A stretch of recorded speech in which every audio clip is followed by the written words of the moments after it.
Hey, welcome to the worst podcast ever. I got Cash Money Records right here on the ones and twos. Miss Audrey Lee McClamrock Cash. How you doing? Fine. How are you? You got to give better answers than that.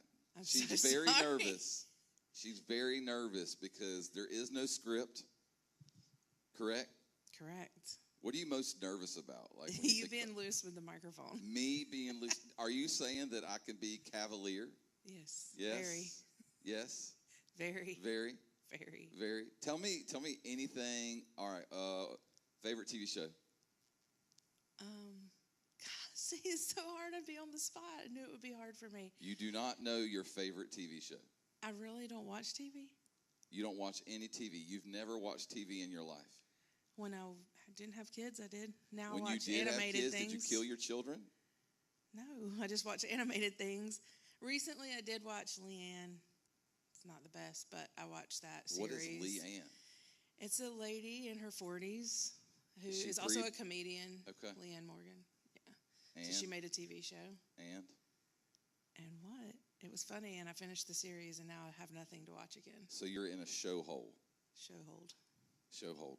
I wish you guys, I don't know if you guys can see it on camera right now, but her feet are fidgeting like fire.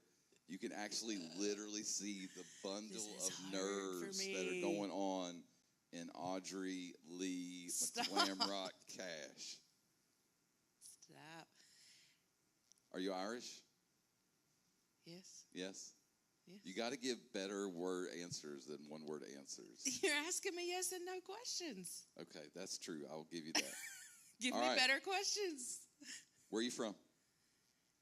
North Carolina. What I part was of North Carolina? born in Georgia and lived there 6 months, and then moved to North Carolina, Kannapolis. So you lived in Kannapolis. And do you know what Kannapolis means? No. You don't know what Kannapolis means? No. So it's a Greek word, right? So Kannapolis, what's the word polis mean? Do not know. City. And then cannon was what? The mill. Yeah, what did it make? Cotton.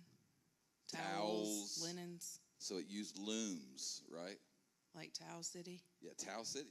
So Kannapolis is city of the loom. Oh. Learned something on my podcast. Look at that. Come on. Now, do you love Kannapolis, hate Kannapolis? Because I got mixed feelings about Kannapolis, but it's just because of my own PTSD, not because the city stinks. I love Kannapolis. Yeah, what do you love about it? Because it's where I lived, where I grew up, and Did you go to Idiot Circle back in the day? I'm not that old. We're the same age. There was no Idiot Circle. Did you cruise uptown?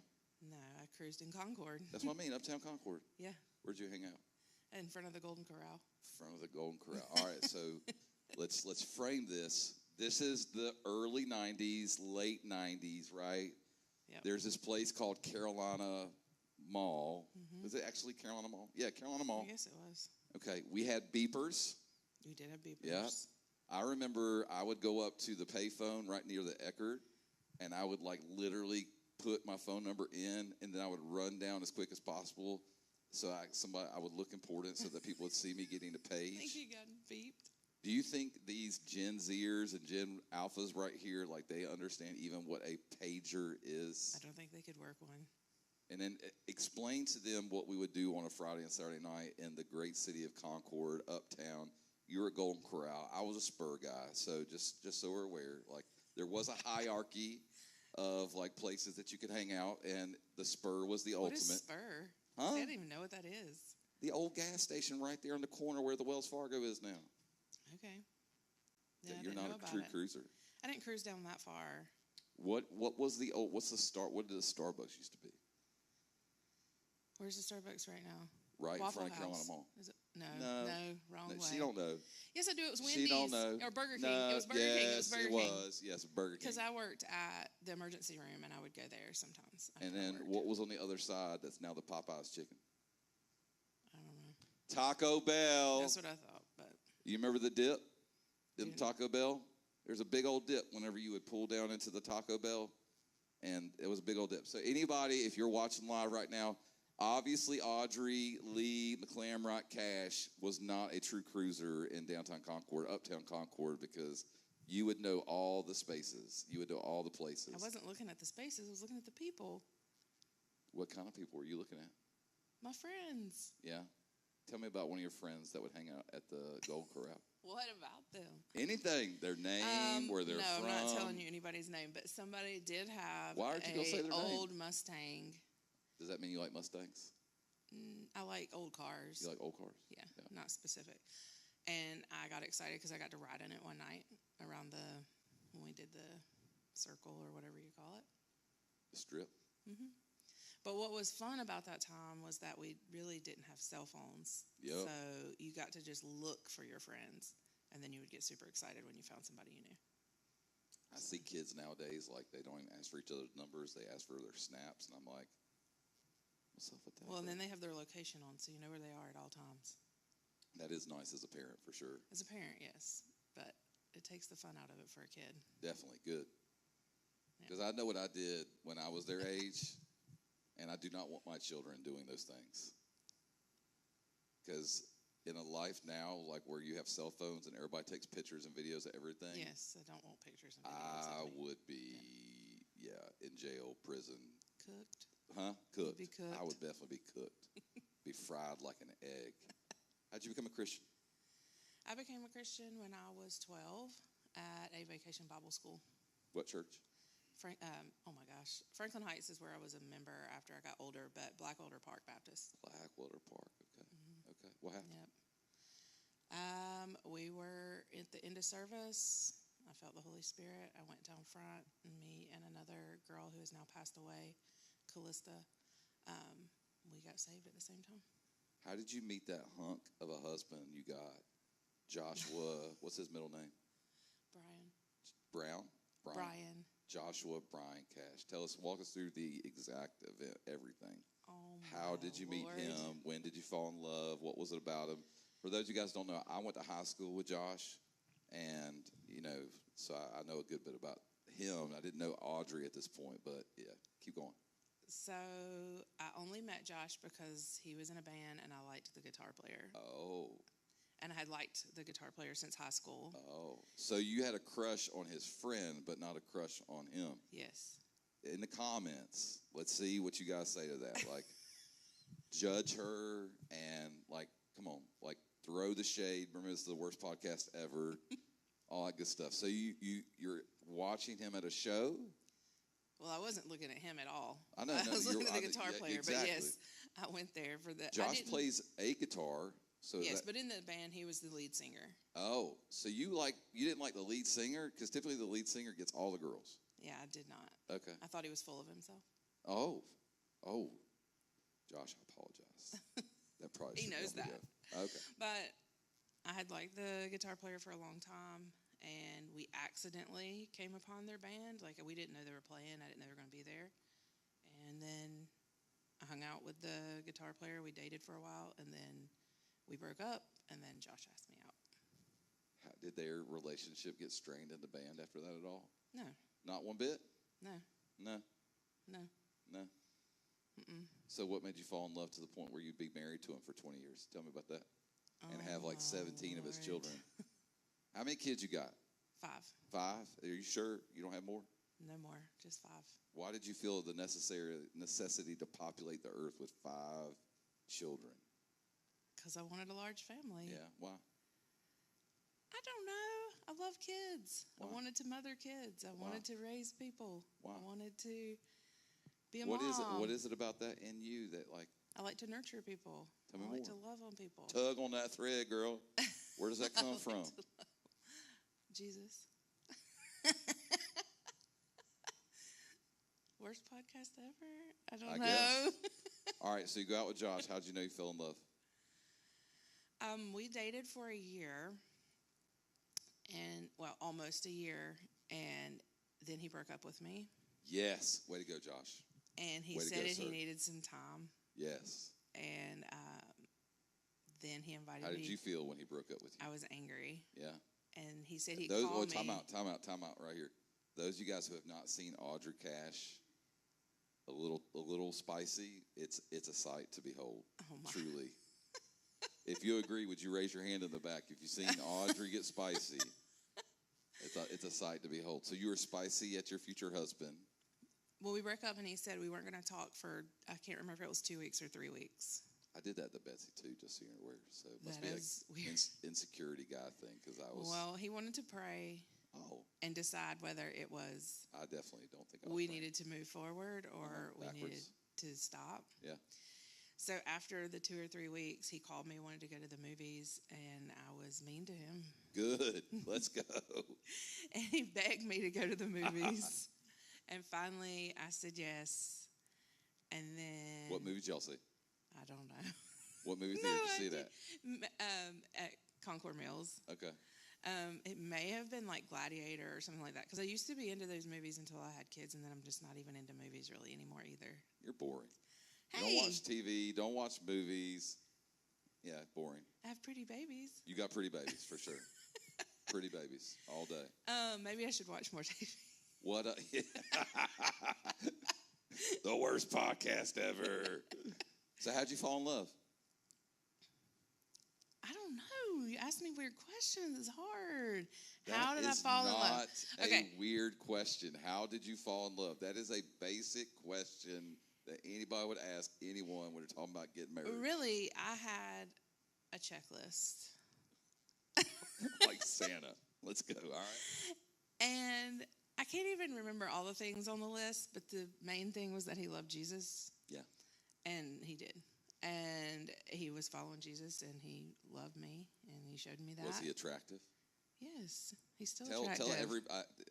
well, that's, not for me to judge. Not was. He is. Thank you. I like that. That's a very grammatical catch. I appreciate that. Tell us a little bit about his demeanor. How did he look differently than he looks today? Because So when I met him and he was the lead singer of a Christian rock band, his hair was down to his butt. Yes. It was That's very long. That's the Josh Cash that I remember is long hair, like in the wind. I loved it. I wish it was bet. still long. I bet. All right, Josh, you heard it. I just Get you a don't like wig. the in-between stage, so he'll need to get extensions during that part. Okay. I like it. The in-between. I like it.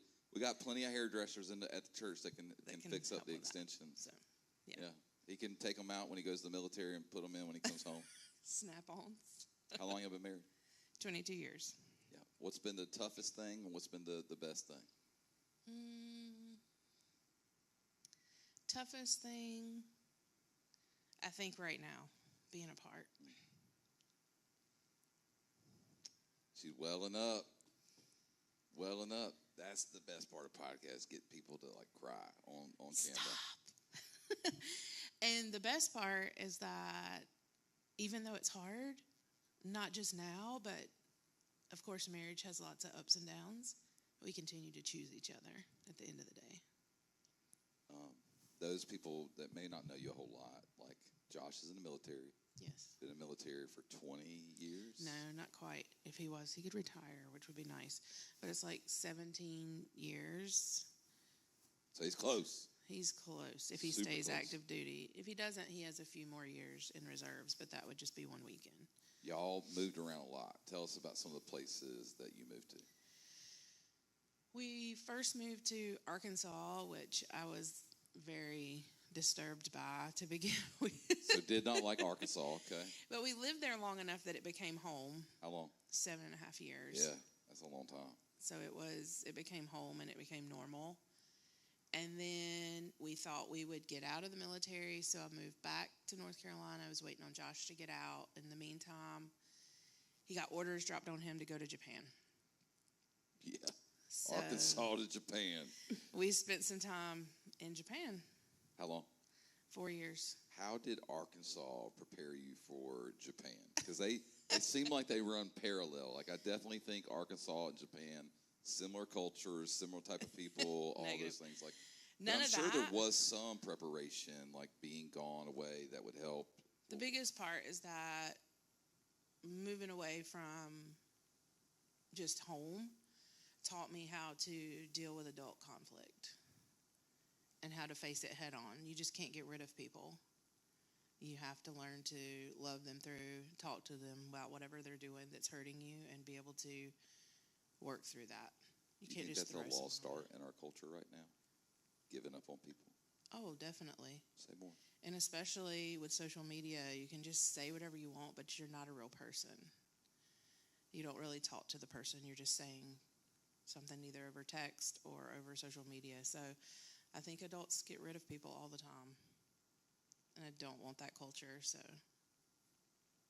I've tried to bring it to our youth here and talk to them about it early so they understand at least the logistics on how to walk through that.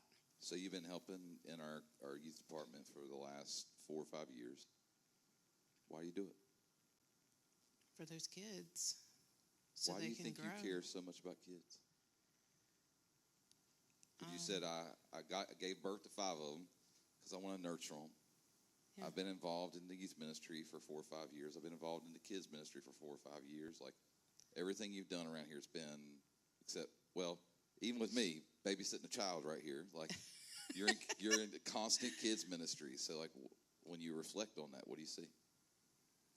I see kids that need a safe place. Yeah. To be a refuge for kids. What was that tree analogy you've been talking about?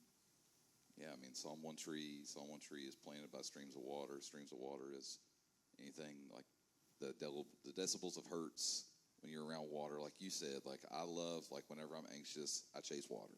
Yeah. And because it brings solace to your soul, brings solace to your mind, brings solace to your body. Like scientifically, it does that. Right. And then just that tree that produces fruit in season, which is like the idea that everybody's got a different type of fruit they're giving. And so some people will be in season sometimes, some people will not be in season, and that's okay. Like that's why we have all these different kinds of people in our lives, so that, you know, there's times that we give them the fruit from our trees, and there's times that they give us the fruit from their tree so that we can be nurtured and healthy.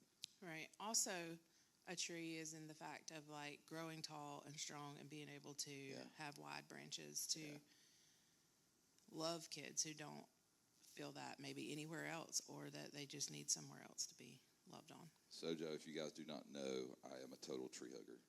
Like, I don't know what's happened in my spirit over the last 6 months, but like just this obsession with trees has hit me. So even like 2 days ago, Audrey, I'm sitting in my hot tub, Of course. having my holy hot tub time, like that.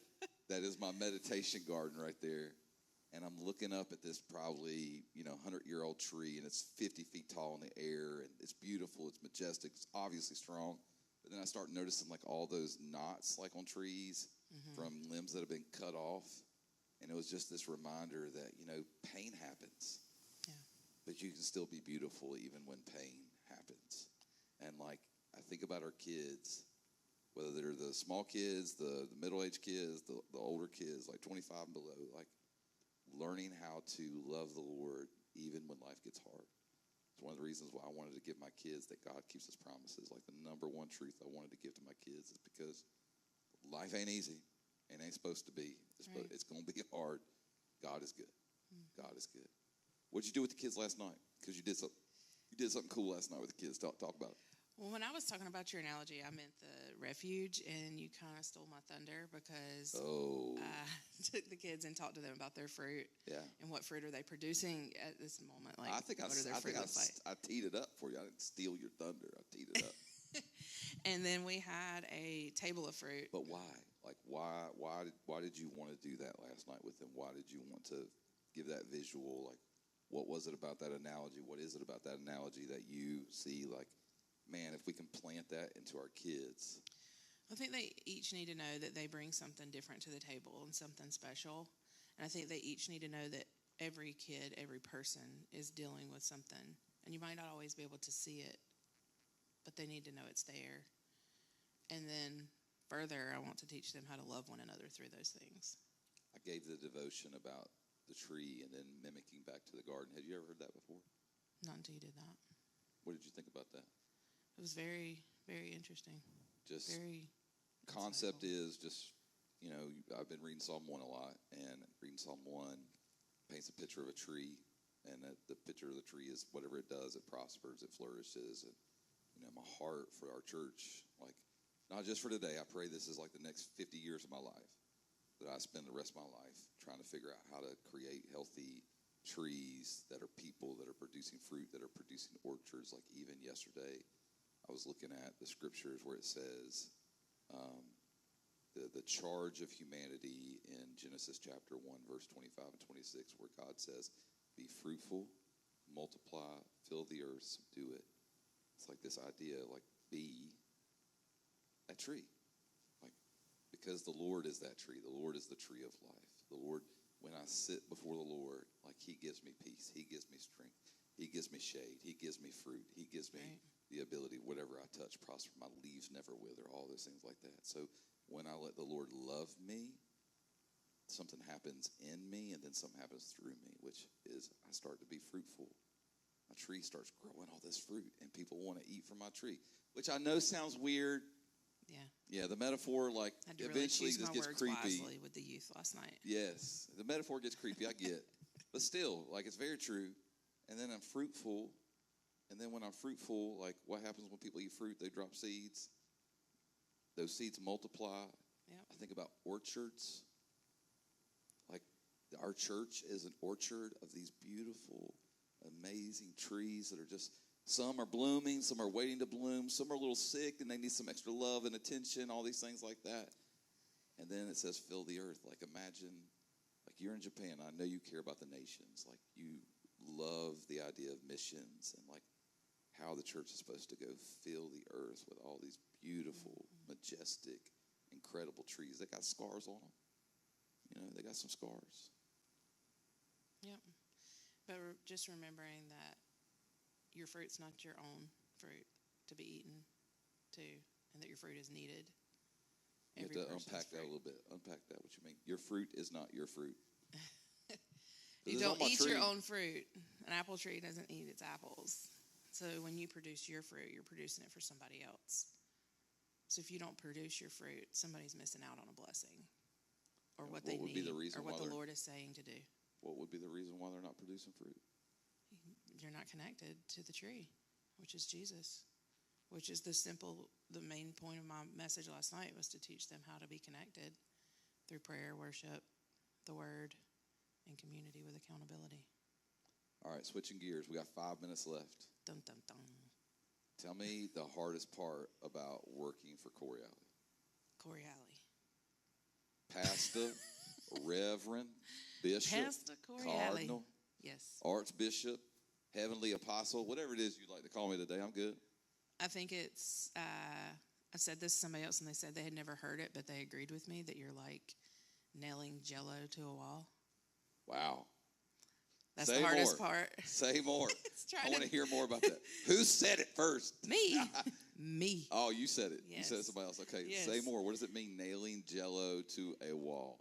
Trying to have everything I need to ask you together very quickly so I can ask you within the next 5 seconds and then you're gone again. Okay.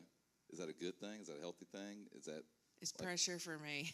Pressure for It doesn't, it's okay. Is there anything you'd like to ask me personal on this podcast that everybody... No. No? Okay. I don't have that in me. I don't know what it would be. Okay. No. All right. What's the best thing about working for or with? And I shouldn't say for. Let me cancel that. Working with me. Getting to help you free up your time to do other things and I love organizing, so keeping you organized and getting to see you run with ideas. They say that you get treasures in heaven. And so I can imagine that nailing Jell-O to a wall has got to produce some treasures in heaven. What do you see going on in our church? Like, what do you look at? What do you like? Man, I'm joyful about this. I'm joyful for the people who are excited for volunteering, for helping, for moving things forward, for the mission, for wanting to see us grow, and for the excitement I see in the volunteers when I come in on a Sunday morning who are here and they're busy and buzzing around and making sure this church is running. Because without them, we wouldn't be moving. Tell me a story of life change that you've seen in the last 3 to 4 weeks, or a month, or 2 months, and that you just are overwhelmed by. I don't like that question. I'm What's trying to think. What's a story of somebody in our church? It doesn't have to be major. Like, I'm not saying like, oh my gosh, this person gave their life to Jesus, then give $10 million. Like, it can be a very simple picture of beauty, because oftentimes that's probably the most incredible thing. It's just simple I have pictures. something very, very simple, but there was a person in our church who was struggling, trying to do things on her own and move some things.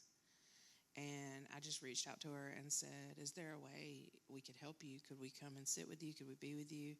And just from that, she said, no, it's fine. But in that, I felt like it sparked life back into her, and she wanted to be a part of things and do more here. So it's encouraging to me. She texted you and told you something. What did she text you and tell you? That it meant a lot. What's that? I can't remember the exact words. Like, I was like, pull it up on your phone. I don't have my phone. Read it out. Who was it? Tell us their name. Give us their phone number. What's their address? Social security number, blood type, all that good stuff. Working with Corey Alley. Yeah, nailing Jello to a wall right there. Yeah. All right, what would you like to say as we close out? My turn is over. A little bit more deep than that. I don't know. Give me something else to work with. If you did know, what would you say? What's on your heart? What's in your mind? What's on your spirit for what's happening inside the life of our church? And you have an opportunity to speak to that in any way, shape, form, or fashion. This isn't for lack of knowing. It's just for lack of being on the spot. But I am very thankful and feel very loved. And I'm thankful for our culture here that continues, that we talk about when we're at Discover. If you want it to continue, you need to continue it. And I pray that the people here that are new will come to Discover, and then they will continue the culture that we have here to make others feel loved and welcomed. SOJO Mojo. Yeah, the SOJO Mojo. SOJO Mojo. All right, thanks for attending the worst podcast ever. It's 9:59. Definitely the worst podcast ever. Definitely the worst podcast ever. We're never going to have Audrey Lee McClamrock Cash Money Records, a.k.a. Spicy Chicken Mom. Choo-choo. Deuces, y'all. Peace.